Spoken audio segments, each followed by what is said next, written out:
Good evening, everyone. Welcome to BioVanguard Cell Talk presentation. For today's presentation, Yash Karnani is our presenter, and he will be discussing on the topic machine learning approaches to identify Parkinson's disease using voice signal features. Before the presentation, I would like to introduce Yash Karnani. Yash Karnani is currently working as a junior research intern at Renix Life Sciences, exploring clinical applications of wearable devices and extracting information from medicine strips for potential use in health monitoring and medical diagnostics.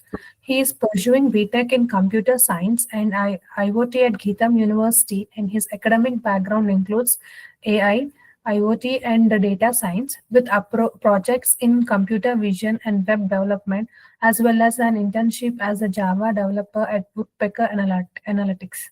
His experience at Renix has helped him to strengthen his expertise in AI and data analytics, which enables him to contribute to innovative healthcare solutions. He aspires to leverage technology to drive impactful and advancements in data-driven decision making. Now I welcome Yash to start the presentation. Hello everyone, I am Yash Karnani from Renix Life Sciences. Thank you for joining me today. The title of my talk is Machine Learning Approaches to Identify Parkinson's Disease Using Voice Signal Features. This study is a very modern problem. The need for early scalable Parkinson's detection and applies machine learning to surprising data source, human voice. What's especially interesting is how the study demonstrates that even a 36-second recording can reveal clinically relevant information if it is processed with the right tools. So let's begin with why this study matters. Parkinson's disease, or PD, is a progressive neurodegenerative condition that affects over 10 million people worldwide. Diagnosing PD currently relies heavily on motor symptoms like tremors, rigidity, which tend to appear only after significant neuronal loss has already occurred. In more advanced cases, brain imaging like DAT scanners or MRIs may be used, but these are expensive and sometimes not always available, especially in rural areas. What many people don't realize is that the voice, something we often ignore in clinical exams, can carry early signs of this neurological disease. Changes in voice pitch, loudness, and stability can occur before traditional motor symptoms. And voice can be captured easily using just a microphone. And that's where the study steps in. In PD, the degeneration of dopamine producing neurons affects the fine motor control, and that includes control over the cords and regulation. Patients often show speech impairments like monotonic speech, where the voice lacks natural rise and fall, or hoarseness or breathiness from reduced control over vocal fold vibration. Voice tremors, like small rapid fluctuations in frequency and amplitude, reduced loudness, often referred to as hypophonia. So these abnormalities are often subtle and may not be recognized by clinicians early on, but computationally they can be measured with high precision using features like jitter, shimmer, and harmonic to noise ratios. That's what this study leverages. Motivation for the study.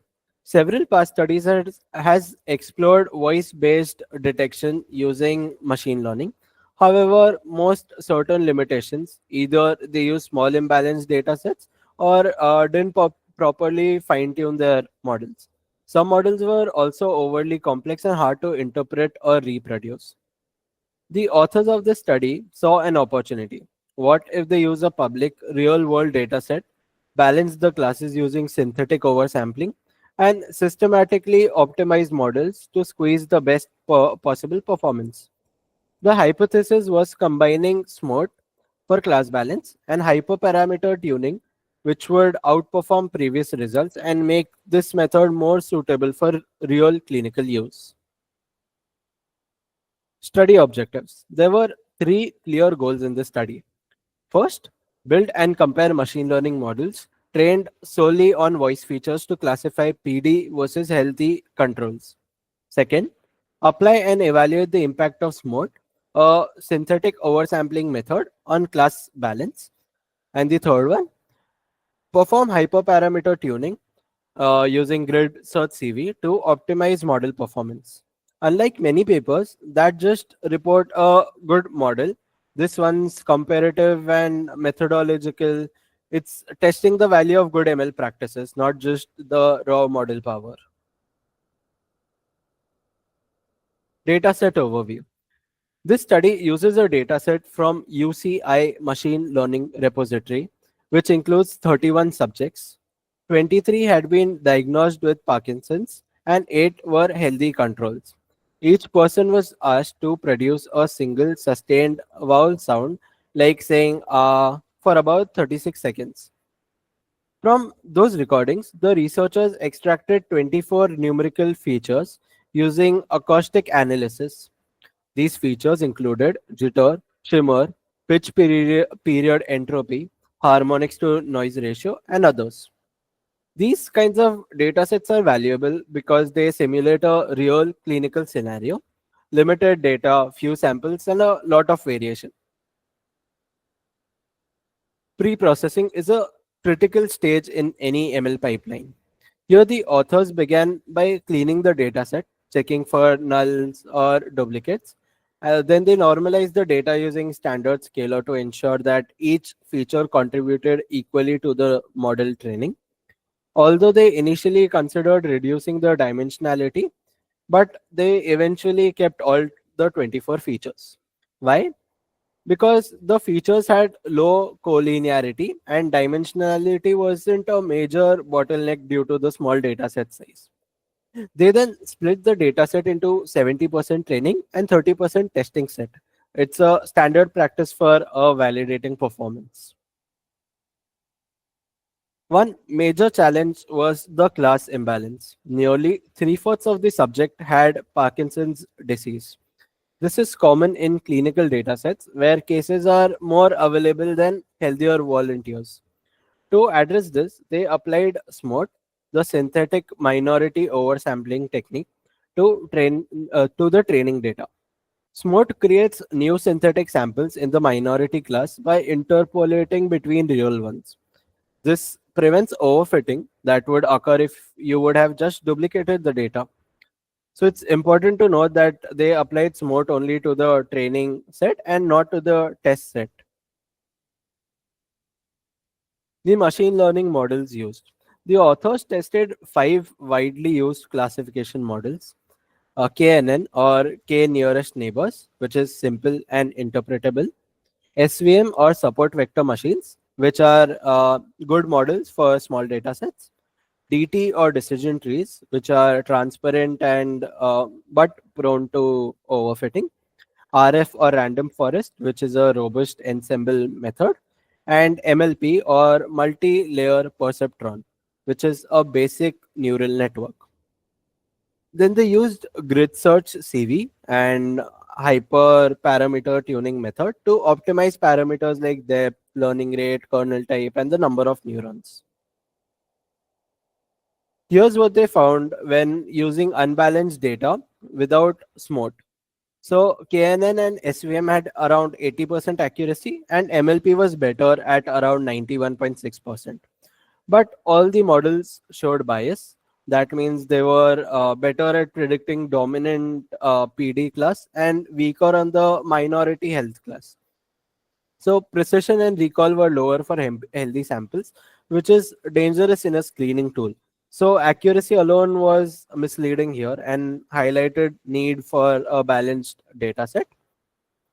So after applying SMOT, the performance improved significantly. KNN rose to 88%, SVM reached about 95%, and the MLP shot up to 98.3%.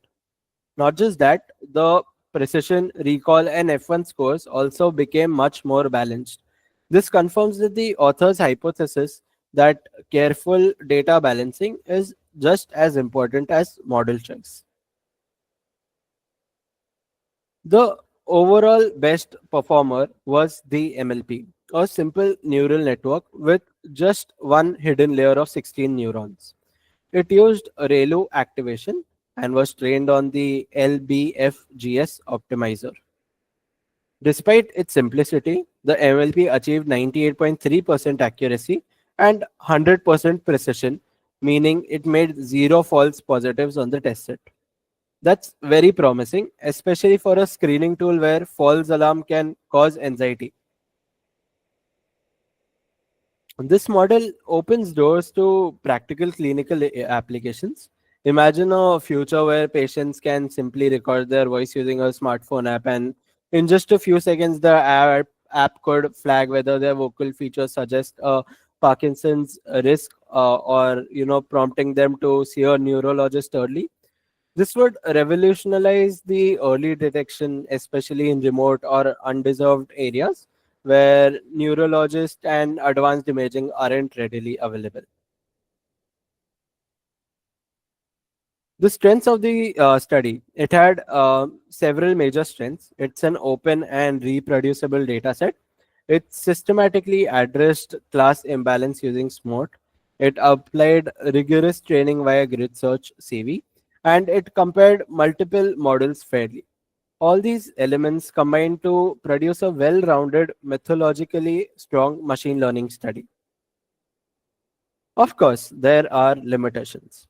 First, the sample size was small, just 31 individuals. Second, there was no external validation, meaning we don't know yet if this will generalize to other populations or recording setups. And third, voice features can be affected by many conditions, including anxiety, flu, or vocal cord issues, not just Parkinson's. So, while the results were impressive, they needed validation on a much larger or more diverse cohort. To wrap this up, machine learning models, especially MLP, can detect PD from voice with high accuracy. SMOT and tuning were critical to achieve that performance. The study presents a compelling proof of concept for voice based PD screening. And more broadly, it points to a future where AI tools can extract meaningful insights from cheap and easy collected data like voice. Looking ahead, we need to test these models on a larger and more diverse data sets. Combining voice with handwriting, gait, facial expressions could yield even better accuracy, creating a multimodal diagnostic AI.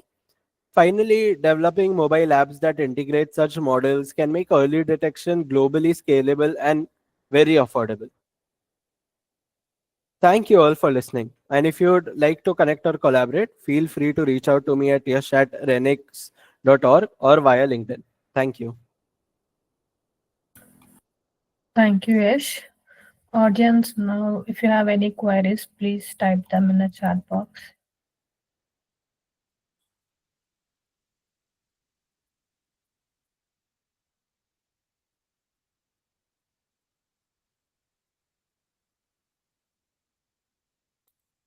Okay, I don't see any questions.